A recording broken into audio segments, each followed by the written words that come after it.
Good morning. I'm Harley Schlanger from the LaRouche Organization with your daily video update for June 15th, 2023.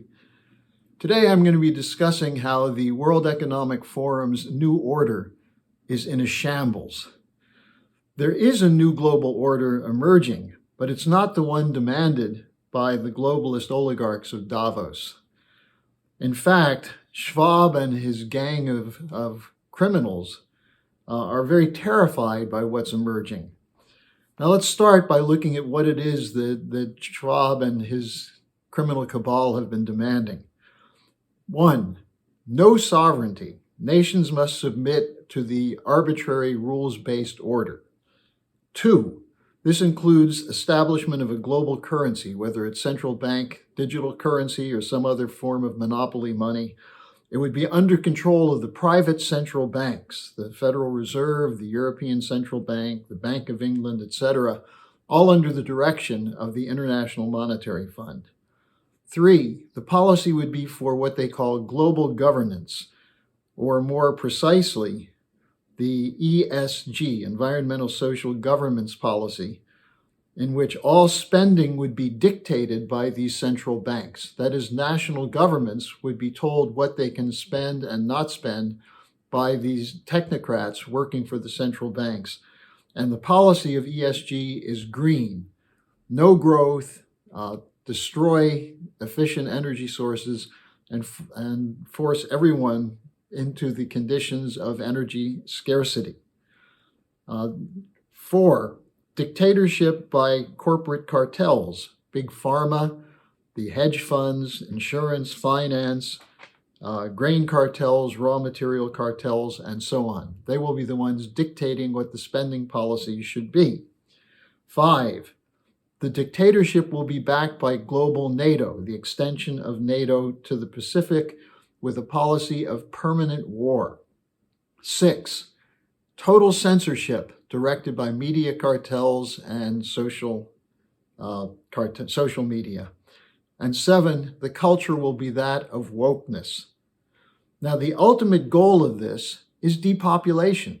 It's to weaken the ability of nations to defend themselves while channeling all the wealth to the less than 1% of the global billion. Now, outside of the billionaires who control both parties in the US and the United Kingdom, and the major parties in the EU and the Five Eyes nations, and by the way, a small minority of ideological extremists, who supports this? Who wants to see this? In reality, there's a new global order coming into existence. Don't confuse globalization of the Davos sort with the idea that there is a global economy in which nations can cooperate for their own sovereign interests. And that's what's being demanded instead of submitting to the cartels and their billionaires. Just look at some of the developments in the last days. From Africa, you have an accelerated move for de-dollarization. This was expressed by Kenyan President Ruto, who called for support for a pan-African payment and settlement system that would use local currencies. And he asked the question, why is it necessary to buy things from Djibouti and pay in dollars? There is no reason. Let us use local currency, unquote.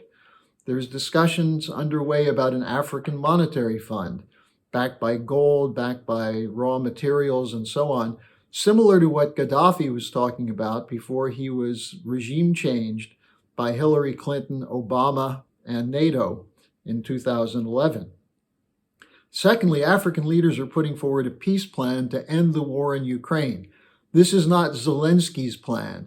This is a genuine plan for a negotiated agreement, which would include a secure and neutral Ukraine, but also recognizing the legitimate security rights of Russia. Of course, this has been rejected by Zelensky, who's, of course, a puppet for these globalists.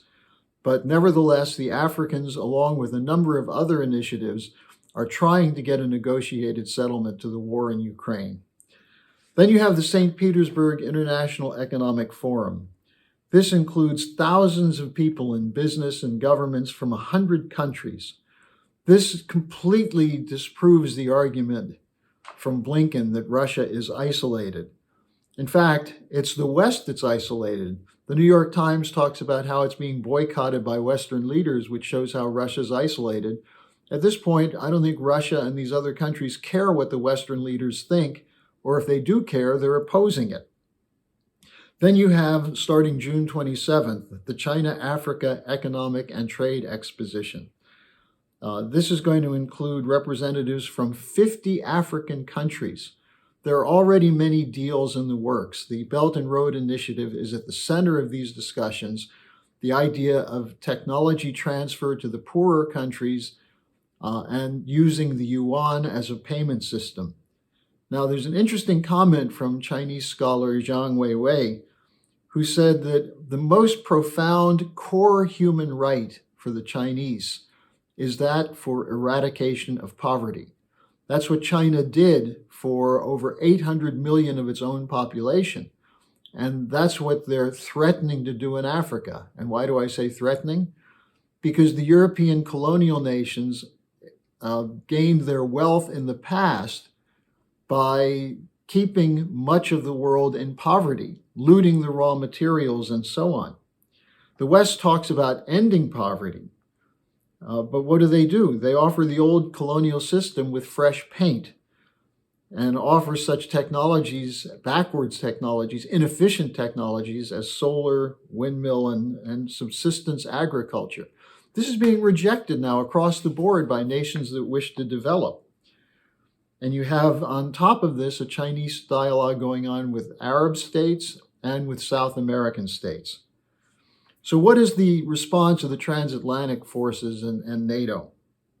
Well, there are now provocative military exercises going on in Europe and Eastern Europe up to the border of Russia, so-called Air Defender 23, Balt Ops 23, the transfer of more weapons into Eastern Europe on the border of Russia, after saying there's no intention to expand NATO eastward.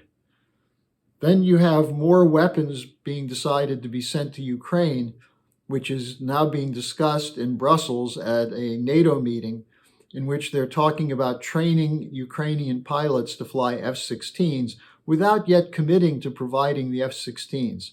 Well, we know where that's going. It's going to be a junkyard of F-16s in Ukraine.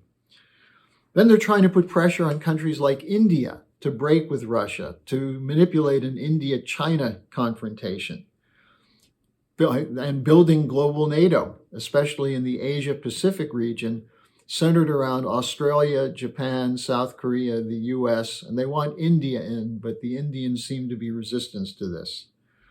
What's their other policy? Austerity. Governments are being told they can't use money for hospitals, for roads, for infrastructure, for schools, because they must pay the debt first. The real debt trap is not China, which has shown a flexibility, a willingness to renegotiate debt, to forgive debt, as has Russia.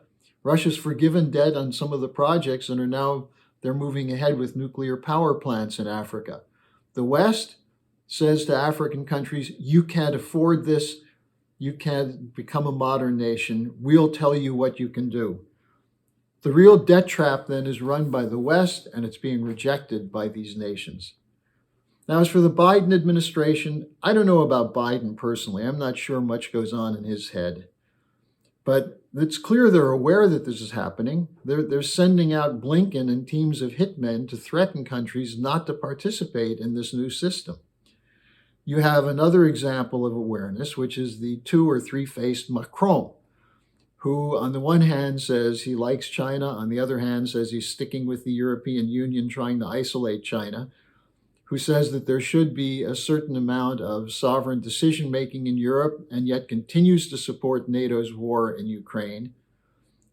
He asked to have observer status at the BRICS conference coming up at the end of August, but so far he's not been granted that. So we'll see what happens in France. Now, for a full discussion of these fast-moving strategic developments, I'm going to be giving you a link to a video discussion I had yesterday with Helga Zepp-LaRouche. The question that I posed to you is, do you want to watch a serious dialogue about the shifts underway? Do you want to be informed and challenged to do the good? rather than being brainwashed by the constant echo chamber of the corporate media cartel that's promoting an Atlanticist's brave new world? Well, if you want the truth, if you want to be part of the movement, click on the link to our webcast. Watch it, think about it, circulate it, and then also circulate our dialogue from Saturday, June 10th, on Kennedy's mission for peace. This is the way we're going to fight this. Ideas, beauty, and truth against the ugliness of the unipolar order. So join me again tomorrow. Tomorrow's Friday, so I'll be taking your questions.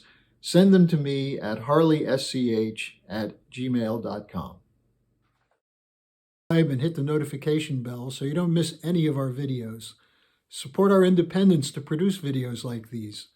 Become a member of the LaRouche organization at thelarouche.org/member.